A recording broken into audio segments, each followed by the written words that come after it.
ہے یہ کذاب ہے، یہ مکار ہے، یہ دجال ہے. علمی کتابی نہیں ہے، تو دنیا کا سب سے بڑا فسادی ہے، اجہل آدمی، وہ انجینئر بدبخت، یہ جہلم کا جہنمی اور جہلم کا وہ بدبخت. انجینئر مرزا مردود، جھوٹا کذاب.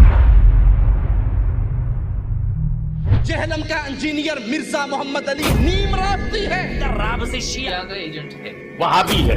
قادیانیت اور رفس کا جو مکسچر ہے یہ شخص.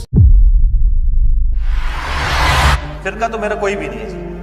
اسلام میں فرقہ واریت حرام ہے. ان الذين فرقوا دينهم وكانوا شيعا لست منهم في شيء.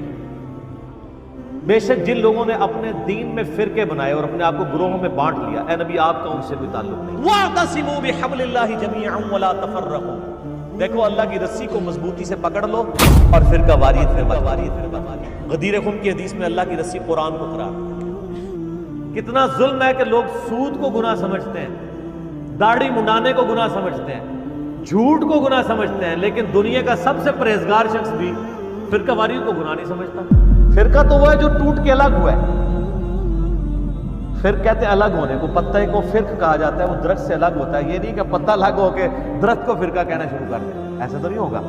تو یہ ٹوٹ کے الگ ہوا وہ فرق. تو ساروں کو مسلمان سمجھتے ہیں سوائے دو فرقوں کے، ایک اہل سنت کا آفشوٹ قادیانیت اور دوسرا اہل تشیع کا آفشوٹ نصیریہ. حسام الارمین میں دیوبندیوں کو واجب القتل اور مرتد اور ان کے علماء کے کفر میں شک کرنے والے کو بھی کافر قرار دیا نہیں اعلیٰ حضرت نے 1905 میں. اور اس کے جواب میں 1906 میں المحند علی المفند میں خلیل احمد سہارنپوری نے احمد بریلوی اور ان کی پوری جماعت کو شیطانی لشکر نہیں ڈکلیئر کیا، اور ساتھ مثال دی جس طرح انبیاء پہ حملہ آور ہوتے تھے، یعنی کافر کہا.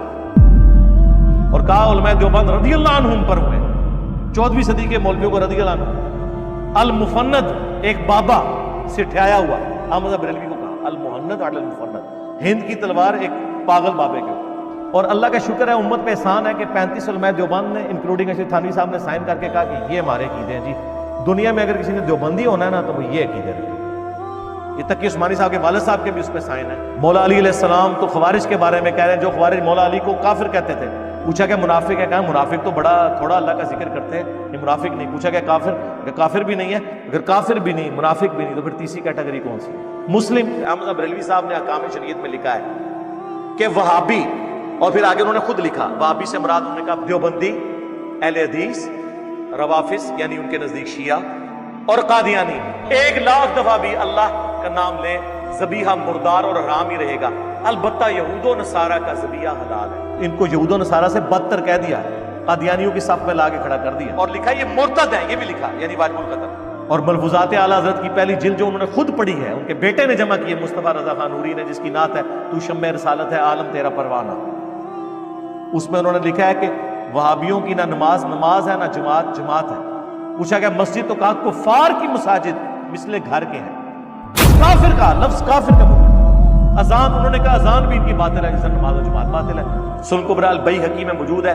عبداللہ بن عمر خوارج کو سلام بھی کرتے تھے، ان کے پیچھے نمازیں بھی پڑھتے تھے، اور کہتے تھے جب تک ان کی مساجد سے حی علی الصلاۃ حی علی الفلاح کی آوازیں آئیں گی ہم ان کے پیچھے ان کی اذان کا جواب بھی دیں گے، ان کے سلام کا بھی. لیکن اگر یہ ہمیں کہیں کہ ہم اپنے بھائیوں کو قتل کریں تو ہم یہ بات ان کی مانیں. جن کو نبی علیہ السلام نے جہنم کے کتے کہا ہے، جہنم کے کتوں کے پیچھے صحابہ نے نماز پڑھی ہے. تو سر جو لوگ چشتی رسول اللہ اور اشرفی تھانوی رسول اللہ کہتے رہے، یہ کہلواتے رہے، اب آپ کو با خدا دیوانہ باش با محمد ہوشیار بھول گئے. قاسم نانوتوی صاحب مرنے کے 6 سال کے بعد خبر سے نکلے اور دیوبند کے 2 مولویوں کی صلح کروا کے واپس چلے گئے، اور نقل فرمایا اشرفی تھانوی صاحب نے حکایات اولیاء ارواح ثلاثہ میں، یہ وہ سارے عقائد ہیں جو بریلویوں والے.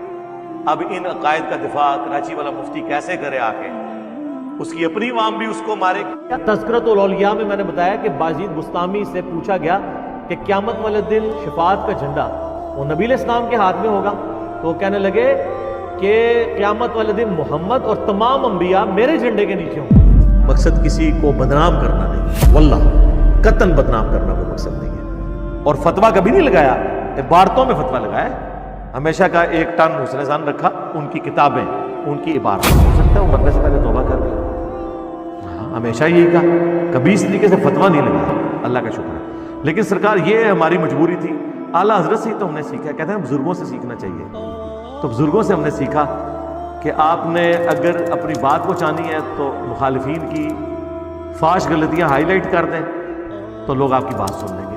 لیکن اعلیٰ حضرت نے اس کے اگینسٹ بابوں کی تعلیمات سکھائیں, میں نے اس کے اگینسٹ بخاری اور مسلم کی تعلیمات, جو ہمارے نبی علیہ السلام کی تعلیمات ہیں, وہ پہنچائیں, قرآن پیش کی. یہ تو قرآن و حدیث میں کہیں نہیں آیا کہ آپ نے فرقے بنانے ہیں, فرقے بننے سے بچنے کا حکم ہے. یہ تو خبر دی گئی کہ ایسا ہو جائے گا, مراد یہ کہ تم اس کا حصہ نہ بنو. یہ خبر لے کے اس خبر کو پورا کرنا شروع ہو گیا.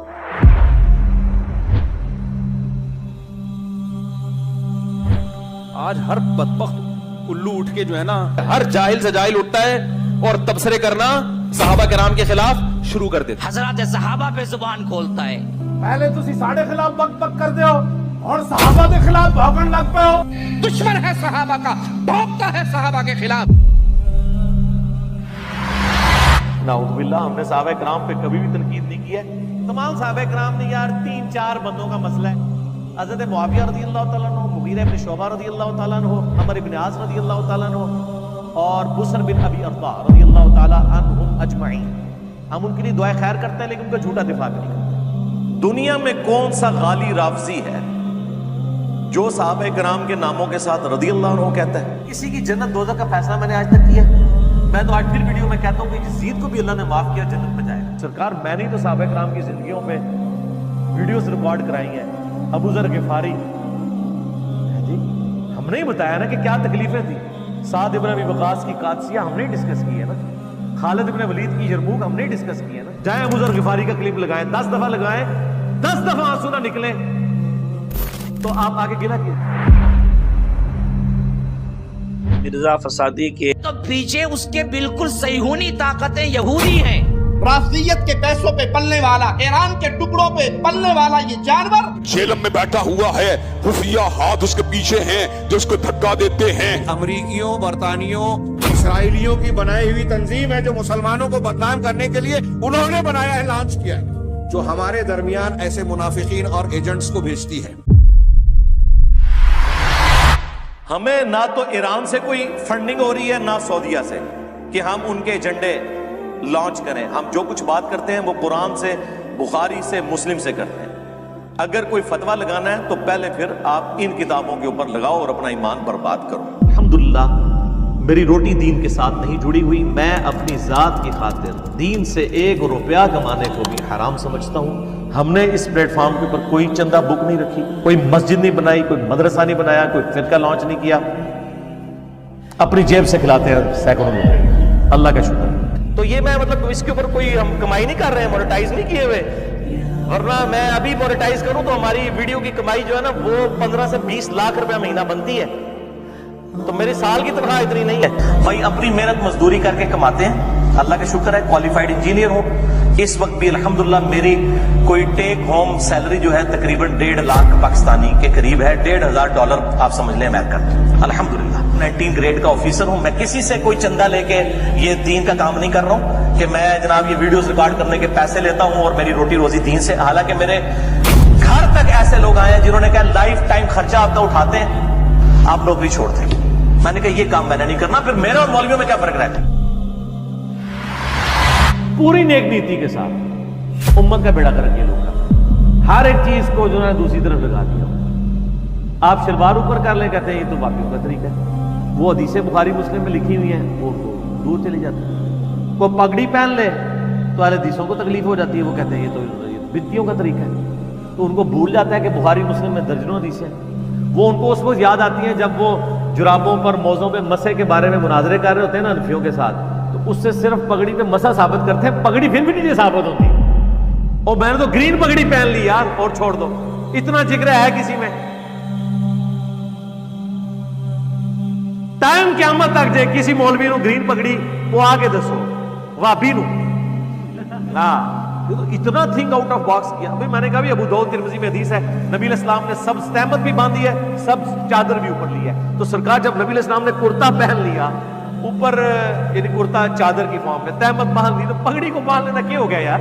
تو اپنے مطلب کی چیزیں نکالتے ہیں, دوسروں کی چھوڑ دیتے ہیں. اچھا, اور جو دوسروں کی بھی نکالنا شروع کرتے ہیں اس کو کہتے ہیں یہ لگتا ہے ادھر چلا گیا. مسجدوں میں اہل سنت والجماعت لکھا ہوا ہے, اور نماز میں سنت کے مطابق پڑھ رہے ہیں, نہ صحابہ کی جماعت کی سنت کے مطابق پڑھ رہے ہیں, باہر لکھا ہوا ہے اہل سنت والجماعت. لوگ مجھے کہتے ہیں یار کہ جی آپ میٹھی میٹھی باتیں کہاں سے میٹھی کریں یار, جنازہ نکال دیا دین کا انہوں نے, کوئی چیز بچی ہے؟ کون سی میٹھی بات کرو؟ آپ نماز سے شروع ہو, نماز کا حلیہ بگاڑ دیا انہوں نے. پاکستان میں 90% لوگ اس طریقے پہ نماز ہی نہیں پڑھ رہے جو بخاری مسلم میں لکھا ہے. نہ رو نہ رو, اور یار کلمے کا حلیہ بگاڑ دیا ہوا ہے, نہ رو نہ رو. آپ کہہ رہے درود شریف کے فضائل بیان کرو, اس میں بھی رونا رہوں گا. انہوں نے لکھا ہے درود ابراہیمی پڑھنا گناہ ہے, اور سر جیڑا کٹو گے لال نکلتا ہے. مجھے آپ دنیا میں ایک مسئلہ بتائیں جس کے اندر کوئی اختلاف نہ ہو. آپ مجھے صرف ایک ایمانداری سے بتائیں کہ آپ نے وہ دین لینا ہے جو ابو بکر, عمر, عثمان, علی کو نبی اسلام نے تعلیم دی ہے, یا وہ دین جو آپ کو آپ کے بزرگوں نے دی. میرا کوئی ایک نظریہ ایسا بتائیں جو میں نے امت میں نیا لانچ کیا, کوئی ایک. ہماری ہر بات کے ساتھ کسی مکتب فکر کے گلے میں ہار پڑ رہا ہوتا ہے, اور کسی مکتب فکر کی دھوم پہ پاؤں پڑ رہا ہوتا ہے. کوئی نئی بات نہیں. تو کوئی ایسا نظریہ نہیں ہے جس میں میں تفرد کا شکار ہوں. جہاں پہ اختلاف آتا ہے پھر ان باتوں پہ آتا ہے جس میں ان کی دھوم پہ پاؤں پڑ رہا ہوتا ہے. اور سر ایک کی دھوم پہ پاؤں پڑ رہا ہوتا ہے تو دوسرے کے گلے میں ہار پڑ رہا ہوتا ہے.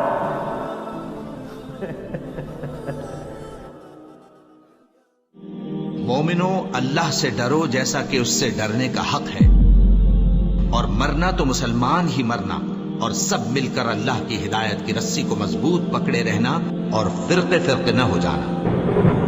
اور اس شخص سے بڑھ کر بات کا اچھا کون ہو سکتا ہے جو اللہ کی طرف بلائے اور عمل نیک کرے اور کہے کہ میں مسلمان ہوں. وہابی دیوبندی اہل حدیث شیعہ نہیں, مسلمان